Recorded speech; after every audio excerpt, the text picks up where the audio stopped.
Assalamu alaikum everyone. Hope you all are well. I am Zara Rubab Khan and I am a practicing psychologist. आज की video students के लिए बहुत important होने वाली है क्योंकि बहुत सारे स्टूडेंट्स मेरे पास आते हैं, स्पेसिफिकली एफएससी के स्टूडेंट्स, मेडिकल के स्टूडेंट्स, ठीक है, या यूनिवर्सिटी गोइंग स्टूडेंट्स। सारे स्टूडेंट्स मेरे पास आते हैं और वो एक ही टॉपिक के बारे में बात करते हैं जो उनके स्ट्रेस की रीज़न होती है, and that is exam anxiety और एग्ज़ाम स्ट्रेस, या वो एकेडमिक प्रेशर की वजह से परेशान। तो उनके जो मसाइल होते हैं वो यूजुअली एकेडमिक प्रेशर की वजह से होते हैं, उनके ग्रेड्स की वजह से होते हैं। एंग्जाइटी उनकी जो डेवलप हुई हुई होती है वो इसी वजह से होती है कि उनके एग्ज़ाम्स होते हैं और वो अपनी परफॉर्मेंस को लेके काफ़ी ज़्यादा कंसर्न्ड होते हैं, ठीक है, और वो ब्लैक एंड वाइट थिंकिंग में सोच रहे होते हैं। उनके माइंड में बहुत सारे नेगेटिव ख्यालात चल रहे होते हैं कि व्हाट इफ़ दे फेल और व्हाट इफ़ कि वो उस तरह से परफॉर्म ना कर पाए। इस तरह के बहुत सारे मसाइल के पास जब वो मेरे पास आते हैं और सेशन बुक करते हैं और मुझसे गाइडेंस लेते हैं, तो उनकी प्रॉपर काउंसलिंग करने के बाद आई गिव देम कुछ पॉइंट्स मैंने सोचा कि मैं आप लोगों तक भी पहुंचाऊं जो आप इम्प्लीमेंट कर सकते हैं अपनी लाइफ में। अगर आप स्टूडेंट हैं, नो मैटर आप एफएससी के स्टूडेंट हैं या आप मेडिकल के स्टूडेंट हैं या आप कोई भी डिग्री कर रहे हैं, ये वीडियो आपके लिए बहुत इंपॉर्टेंट होने वाली है। इसमें मैं वो साइकोलॉजिकल टूल्स एंड ट्रिक्स बताने वाली हूँ जो आप इम्प्लीमेंट करके एग्ज़ाम एंग्जाइटी को मैनेज कर सकते हैं और उस पर ओवरकम भी कर सकते हैं।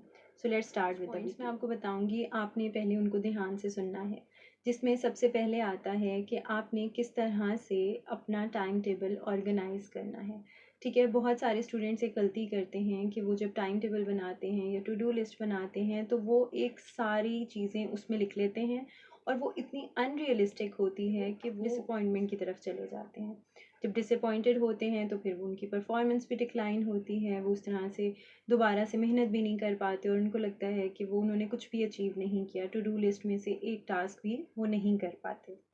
सो इसका बेहतर सोल्यूशन ये है कि आपने एक रियलिस्टिक टू डू लिस्ट बना लेनी है, जिसमें आपने ये लिखना है कि आपने कौन कौन से टास्क आपने पहले परफॉर्म करने हैं और कौन से टास्क आपने बाद में परफॉर्म करने हैं।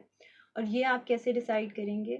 जो आपकी जैसे डेडलाइन करीब है, ठीक है, और आपका एग्ज़ाम है, तो आप उस चीज़ को प्रायोरिटी में लिखेंगे, ठीक है, वो टास्क आपका प्रायोरिटी लिस्ट में आएगा। फिर आप उसमें अगला टास्क लिखेंगे जो लेस प्रायोरिटाइज करेंगे आप, उसके बाद उससे नेक्स्ट, उसके बाद उससे नेक्स्ट। तो इस तरह से जब आपकी एक टू डू लिस्ट बन जाएगी तो क्या होगा कि जो इम्पॉर्टेंट टास्क हैं उन पे आप तवज्जो देंगे और उन पे काम करना शुरू कर देंगे।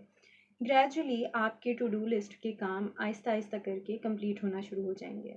फिर क्या होगा कि आपको एक फीलिंग ऑफ अकॉम्प्लिशमेंट फील होगी।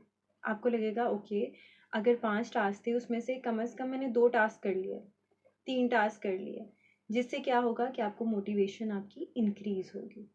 So first you need to make a realistic to do list और अ टाइम टेबल, जिसको हम प्रायोरिटी वाइज सेट करेंगे। अब आता है अगला सवाल। जब आपकी टू डू लिस्ट बन गई उसके बाद आपने सेकंड स्टेप की तरफ जाना है। होंगे कि सेकंड स्टेप क्या होगा, तो सेकंड स्टेप आपका ये होगा कि आपने वो टाइम नोटिस करना है जब आप बहुत ज़्यादा प्रोडक्टिव फील करते हैं। दिन में कोई एक स्पेसिफिक टाइम ऐसा होता है जब हमारी प्रोडक्टिविटी बहुत ज़्यादा फील हो रही होती है, हम ज़्यादा एनर्जेटिक फील कर रहे होते हैं, हम ज़्यादा एक्टिव फील कर रहे होते हैं। So you have to decide कि वो वाला कौन सा टाइम है आपकी लाइफ में जब आप बहुत ज़्यादा प्रोडक्टिव फील करते हैं। कुछ लोग रात में बहुत अच्छा पढ़ते हैं, कुछ लोग दिन में बहुत अच्छा पढ़ते हैं, और कुछ लोग जो हैं वो दोपहर में अच्छा पढ़ते हैं। मोस्टली रात में पढ़ने वाले स्टूडेंट्स जो हैं वो ज़्यादा होते हैं और उनको लगता है कि उस टाइम वो ज़्यादा अच्छे से कंसंट्रेट कर पाते हैं। तो आपने ये नोटिस कर लेना है कि कौन सा टाइम डे का आप ज़्यादा प्रोडक्टिव होते हैं और आपका कंसंट्रेशन लेवल इंक्रीज होता है। तो फिर आपने क्या करना है, अपनी उस टू डू लिस्ट के साथ आपने उस टाइम पे पढ़ना शुरू कर देना है, ठीक है। उससे क्या होगा कि आप डिसाइड कर पाएंगे कि जो चीज़ आपने, जो अगर आप लेस प्रोडक्टिव टाइम पे पढ़ते तो उसमें आपको 2 घंटे लग रहे थे, लेकिन जब आपने उस प्रोडक्टिव वाले टाइम में पढ़ा तो क्या हुआ कि आप उसे जल्दी कवर कर लिया आपने, 1 आवर में कवर कर लिया या 1.5 आवर में कवर। चीज़ों को बेहतर तरीके से एब्जॉर्ब करेंगे तो उससे आपका टाइम भी बच जाएगा और आपकी जो प्रायोरिटी लिस्ट में जो आपकी नंबर 1 टास्क होगा वो भी कंप्लीट हो जाएगा। उसके बाद आपने क्या करना है, अगर आप किसी से गाइडेंस लेना चाहते हैं तो ज़रूर लीजिए। अगर मैं आपको अपना एक्सपीरियंस शेयर करूं तो मुझे स्टैटिस्टिक्स बहुत बुरी लगती थी when I was a student. तो उसके लिए फिर मैंने क्या किया, जब भी स्टार्ट्स का एग्ज़ाम आता था तो I remember I use to like literally panic, but then I thought about the solution. और मैंने क्या किया कि जो मेरी सीनियर्स थी या जो लोग स्टार्ट्स में अच्छे थे, इवन माई क्लासमेट्स, मैंने उनसे जाके गाइडेंस लेना शुरू कर दी, मैंने उनसे पढ़ना शुरू कर दिया। तो उससे क्या हुआ कि जो मेरी एक वीकनेस थी उस टाइम पे, I try to overcome that. क्योंकि हो सकता है कुछ लोगों का एप्टीट्यूड जो है डिफरेंट सब्जेक्ट्स में अच्छा हो, आपका एप्टीट्यूड किसी और सब्जेक्ट में अच्छा हो। तो you should know about your aptitude कि आप किस सब्जेक्ट में अच्छे हैं और किस सब्जेक्ट में आप थोड़े से वीक हैं। तो जहाँ आप वीक हैं वहाँ ख़ुद पे काम करिए। वहाँ पे आपने नोट डाउन करना है कि अगर आप गाइडेंस सीख कर रहे हैं या आप पढ़ रहे हैं या आप ट्यूशन्स ले रहे हैं या कोई आप लेक्चर्स देख रहे हैं, so it's nothing to be ashamed of. ठीक है, ये एक नॉर्मल चीज़ है, डिफरेंट लोग डिफरेंट चीज़ों में अच्छे होते हैं। सो जब आपने ये कर लिया तो दैट मीन्स कि आपको एक मोटिवेशन मिलेगी कि ओके, अगर ये सब्जेक्ट मुझे मुश्किल लगता है, लेट सपोज़ वो कोई भी सब्जेक्ट है, आपकी ग्रिप उस पर स्ट्रांग हो गई है, आपने उसके बारे में पढ़ लिया, जान लिया। ठीक है, उसके बाद आपने एक और चीज़ ऑब्ज़र्व करनी है। कुछ क्लाइंट्स आते हैं और वो मुझे कहते हैं कि हमें एंग्ज़ाइटी होती है बिफ़ोर आवर एग्ज़ाम, और वो उस एंग्ज़ाइटी की वजह से हम बिल्कुल ही नहीं पढ़ पाते। पहले तो आपने इस चीज़ पे गौर करना है कि एक नॉर्मल हद तक एंग्ज़ाइटी होना बिल्कुल नॉर्मल रिएक्शन है। ठीक है, जिसको हम एग्ज़ाम एंग्ज़ाइटी कहते हैं। एंग्ज़ाइटी का बेसिकली क्या काम होता है कि जब हमें नॉर्मल रेंजेस में रह के एंग्ज़ाइटी होती है तो it motivates us to study. अगर आपको बिल्कुल भी एंग्ज़ाइटी नहीं होगी तो क्या होगा कि आप पढ़ेंगे नहीं। ठीक है, आप अपना सारा टाइम वेस्ट कर देंगे।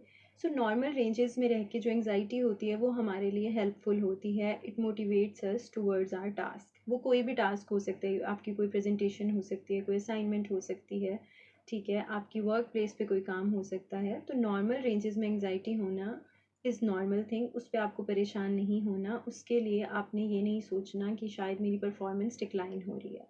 लेकिन अगर आपकी एंग्ज़ाइटी अनकंट्रोलेबल है तो फिर आपने थोड़ा सा ख़ुद को मॉनिटर करना है किस एरिया ऑफ स्टडीज़ में आप लैग कर रहे हैं। ठीक है, क्या आपने अच्छे से प्रिपेयर नहीं किया, क्या आपको वो सब्जेक्ट टफ लगता है, या आप पे फैमिली का प्रेशर है, एकेडमिक प्रेशर है, आपके पीयर्स का प्रेशर अपने माइंड में रखा हुआ है, उस चीज़ का प्रेशर है, या आपने अगर कुछ अचीव करना है उस चीज़ का प्रेशर है। क्योंकि समटाइम्स क्या होता है कि इस तरह की चीज़ें काउंटर प्रोडक्टिव हो जाती हैं। मीन्स कि आप उस चीज़ को अचीव करते करते अपने गोल से हट जाते हैं। क्योंकि जब आप ओवरली या एक्सेसिवली एंग्शियस होते हैं तो आप अपना ना ध्यान दे पाते हैं, ना आप उस चीज़ को प्रिपेयर कर पाते हैं। You feel stuck in that loop. ठीक है, तो आपने ख़ुद को समझ लेना है और उसके बाद जो स्टेप्स मैंने बताए उनको फॉलो करना है। और आपने एक चीज़ याद रखनी है कि आपका गोल हमेशा ये होना चाहिए कि आपने जो एग्ज़ाम देना है, जो पढ़ना है, वो ख़ुद के लिए अचीव करना है। समटाइम्स क्या होता है कि पेरेंट्स बहुत ज़्यादा फोर्स करते हैं बच्चों को पढ़ने के लिए, और उससे क्या होता है कि उनकी परफॉर्मेंस दिन ब दिन डिक्लाइन होना शुरू हो जाती है, क्योंकि वो एक्सेसिवली प्रेशर फील करते हैं अपने माइंड पे। तो अगर कोई पेरेंट्स अभी सुन रहे हैं मुझे, तो काइंडली अपने बच्चों को इतना प्रेशराइज़ नहीं करें। उनके लिए थोड़ा फ्रेंडली, थोड़ा स्मूथ एनवायरनमेंट रखें ताकि वो उसमें अच्छे से परफॉर्म करें और सीखें। ठीक है, उनकी क्यूरियोसिटी जो स्टडीज़ को लेके, जो डिफरेंट सब्जेक्ट्स को लेके है, वो इंक्रीज़ हो और वो अच्छे से अपनी पढ़ाई पे ध्यान दे पाएँ। और अगर आप स्टूडेंट हैं और ये चीज़ देख रहे हैं तो मैं आपको एक और चीज़ से रीअश्योर कर देती हूँ कि आपने रिलैक्स रह के जितनी अच्छा आप परफॉर्म करेंगे उतना एंग्शियस रह के आप नहीं कर। सो अपने आप को रिलैक्स रखिए, आराम से पढ़ें, कोई प्रेशर नहीं है आप पे। और आप देखेंगे कि जब आप रियलिस्टिक गोल्स बना के एक स्ट्रक्चर के साथ चलेंगे, अपनी कंसंट्रेशन, टाइम, गाइडेंस, हर चीज़ का ख्याल रखेंगे, तो आपकी एंग्ज़ाइटी बहुत हद तक मैनेज हो जाएगी। इसके अलावा अगर आपको फिर भी लगता है कि आपके कुछ ऐसे इश्यूज़ हैं जो चाइल्डहुड इश्यूज़ हैं जिनको आप ओवरकम नहीं कर पा रहे, तो आप किसी मेंटल हेल्थ प्रोफेशनल से बात करें, उनसे गाइडेंस लें। तो अगर आपको मेरी वीडियो अच्छी लगी हो, kindly like, share and subscribe. उससे क्या होगा कि इस तरह की मज़ीद वीडियोज़ आप तक भी पहुँचती रहेंगी, भी अवेयर करते रहेंगे। Thank you so much.